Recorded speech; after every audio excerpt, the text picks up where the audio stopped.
Hello children, how are you all? I hope you all are very good at home. And today we are going to learn English and topic is the cellar of wisdom. This topic we have completed already in the previous video, but today we are going to do revision of the same topic. So I will tell you what is given in this story in brief. Okay, so we will see what is given in the story and I will say this in brief one.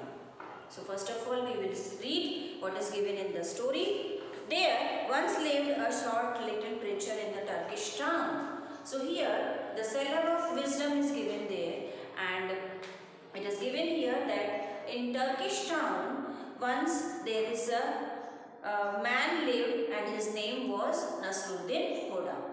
So Nasruddin Hoda was a very simple man and who gave the free advice to the people of that Turkish town. And in turn of the people, what they give to Nasruddin Hoda, they give respect to him. So he is very happy that whenever I am giving the advice to the people, so the people are giving me respect behalf of the advice. Okay, so now we will see what happens in his life when he was giving the free advice to them and what the people are doing with him. So one day Nasruddin's wife came back in a bad mood from the public bath.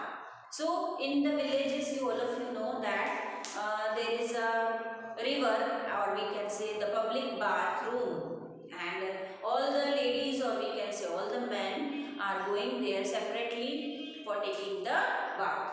So here also the Nasruddin's wife was there and she was going there for the public bath. But when she came home, what was she feeling? And she was behaving like that she is having very bad mood. Why she was having very bad mood?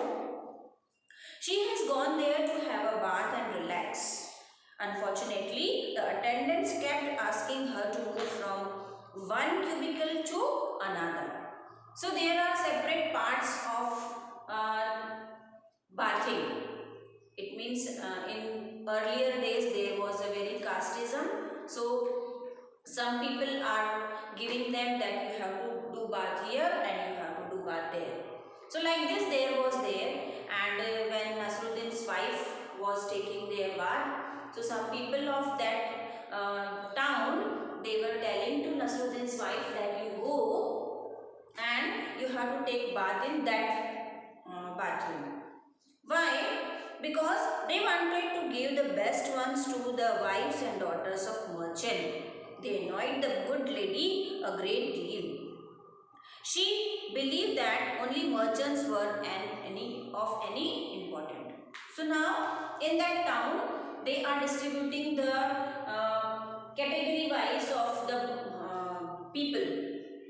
The people, those husbands are merchants, they have to do bath in the separate cabin and the person, the ladies, those husbands are not merchant, some other work they are doing, they have to go and take the bath in another bathroom. So as we know that Nasruddin Hoda was not a merchant, he was only free advisor. So she wants to go and take bath in another bathroom because her husband was not a merchant. So now when Nasruddin Hoda came back home in the evening, he saw his wife's face when he came home, and when he saw his wife's home, when he came home, he saw that his wife is very angry or she was in a very bad mood. Now, one look and he knew there was a trouble in store. He didn't have long to wait for the news. Now, he is very excited to know what has happened with his wife. he was very excited that why his mood is very bad, or we can say why she is upset. You must become a merchant, she declared. What exclaimed Nasruddin? A merchant? I don't have any money. Have you thought for that? Now his wife is saying to Nasruddin that you have to become a merchant. Why you are not a merchant? So he was very exclaimed, and he was asking to his wife that do we have some money for merchant? Merchant means, all of you know, someone who buys and sells goods in a large quantity, or we can say the businessman. So if a businessman is doing the business, he has to collect so many money. If you have so much money, you can do the business. So in this way, he was telling to his wife that we don't have enough money to do the business. So that is why I am not a merchant.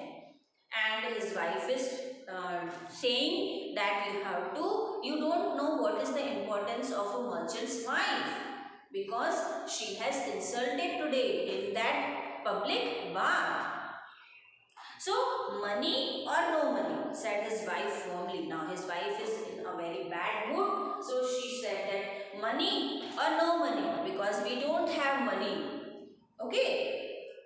If you won't become a merchant, I will leave you. Now, his wife is saying, if you not become a merchant, I will leave you and I will go in the other house. Nasruddin realized that there was no use of arguing with her. She would not listen to reason. Very well, he said. Give me 24 hours to work out for something. Now, Nasruddin is asking to his wife that you have to give me 24 hours. Then I will become a merchant. Nasruddin Horan talked about Presley all night. What was he to do? Now he was thinking about himself that I have promised to my wife that in 24 hours I will become the merchant. So he was thinking that what I have to do. The next morning he set off earlier on his donkey. All through the hot day he wandered about thinking. Suddenly his eyes fell on his little grey donkey and he jumped up in excitement.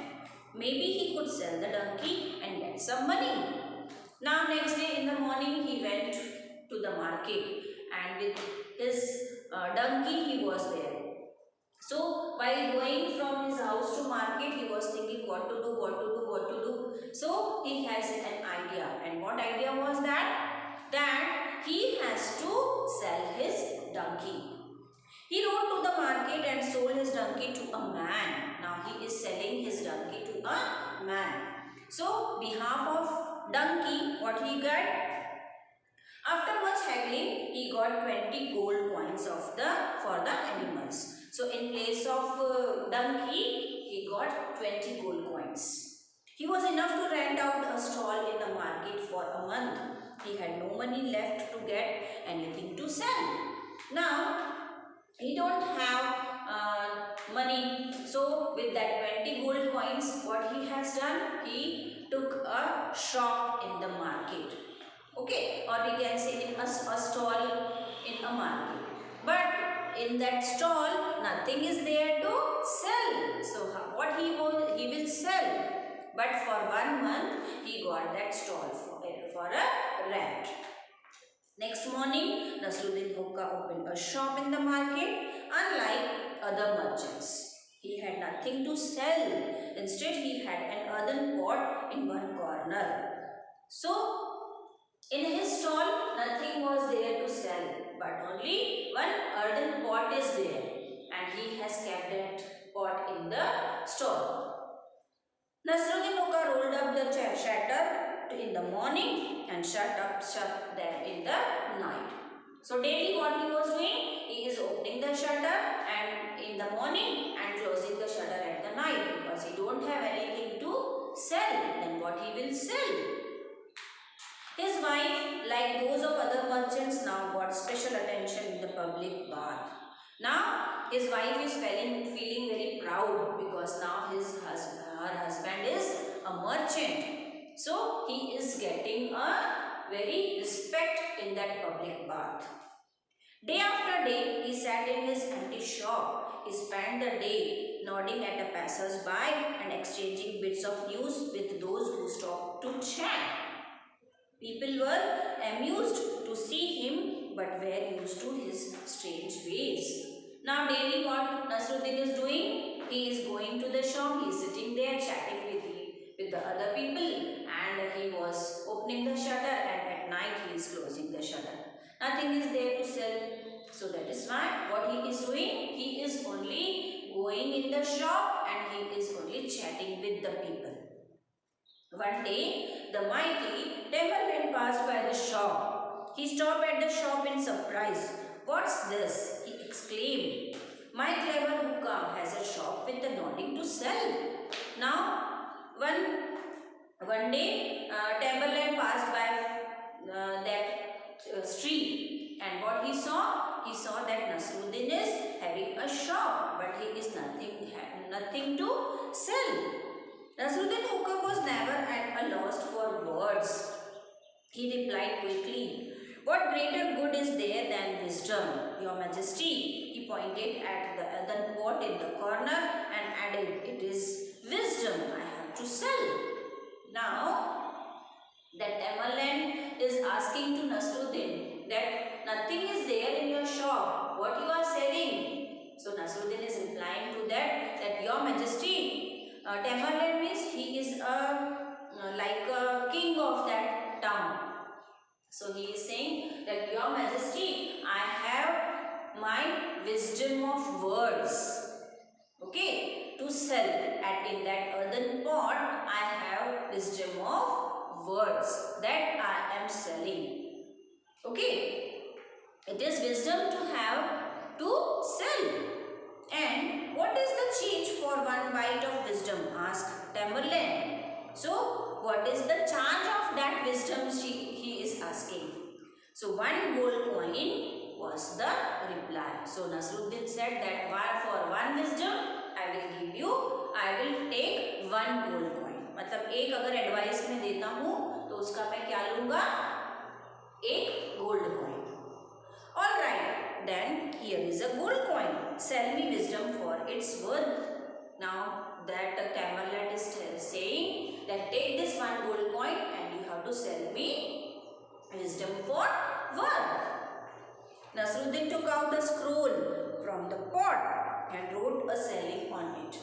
So he took out a scroll. Scroll means one type of a letter, and from that pot he took out a scroll, and what is written on that scroll? He is reading now. What is given there? "Don't do anything without first consider its end." In that scroll it is written, "Don't do anything without first consider its end." यानी आप ऐसी कोई भी चीज नहीं करो जिसका आपको पता ना हो. Tamerlan framed the saying and hanged it on the wall of his room. He began to read it aloud every day. So that Tamerlan had took that advice and he has hanged that on the wall of the room. And what he is doing? He is reading that sentence every day. Which sentence? "Don't do anything first without considering its end." This was the sentence. As it happened, Tamerlan's ministers were plotting to kill him at that time. Now, the king of that town, he was having that words on the wall of the scroll on that wall. And what was that plan? The plan of that enemy, Tamerlan's enemy, they were having the plan to kill him. Now what happened? As it happened, Tamerlan's ministers were plotting to kill him at that time. The terrible task has been given to the barber. Now, for killing to that Tamerlan, the enemies of that Tamerlan has given this task to barber. Barber, all of you know what is meant by barber. So, they all has given the task to the barber. Now, when they have the barber, in exchange for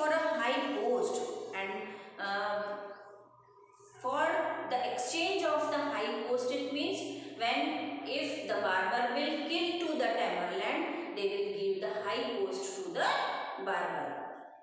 As he lifted the razor in his Chamberlain hand, Chamberlain read out the saying, "Don't do anything without first considering its end." So, as soon as the razor, barber means he is doing the shaving of that Chamberlain. So, as soon as the barber took the razor, razor means blade. As he took the razor in his hand, what has done? The Tamerlane is reading the same sentence. What was that sentence? Don't do anything without first considering its end. He was reading that sentence. The terrified barber thought its secret was out. Now the barber is scared. Barber डर जाता है कि मेरा secret उसे पता चल गया है कि मैं उसे मारने वाला हूँ, है ना? He dropped the razor and fell at Tamerlane's feet begging for mercy. So as soon as the Tamerlane read that sentence, the barber knows that he knows my plan. So he left the razor and he catch the feet of the Tamerlane and he is begging to save for mercy. It means he is begging that don't want to do. They have told me to kill you. The terrified barber thought his secret was out. He dropped out the razor and fell Tamerlane's feet begging for mercy. Tamerlane had the barber's confection in stunned silence. He rounded up the traitor and had them punished. Then he sent to the hooker. Now, he was begging for the mercy. So, that Tamerlane had took that barber and what he has done? Okay, he said you go. And now he wants to thank to Nasruddin because Nasruddin has given that words that you have to read this word daily. That is why Tamerlane had saved his life. So Tamerlane think that my life was saved by Nasruddin. Your wisdom saved my life today. And he was saying that your wisdom of words has saved my life. And it was in fact worth more than one gold coin. So he was saying that I have given you only one gold coin, but it was more than one gold coin. So he gave Nasruddin a purse of gold. A full purse of gold is given. In your book, the picture is given there. Whole purse has given to Nasruddin. Then he made him in charge of provisions. Thus Nasruddin Hukka, seller of wisdom, was successful as a merchant. So from that day he gave in charge of provisions, means in his wisdom he gave the in charge of that, and he was saying that you are the seller of wisdom. So he was a successful merchant. Okay, now I have explained you full lesson once again. So you have to read it carefully, you have to revise it carefully, and from the middle of the lesson I will ask you the questions also. Okay, so thank you and bye-bye.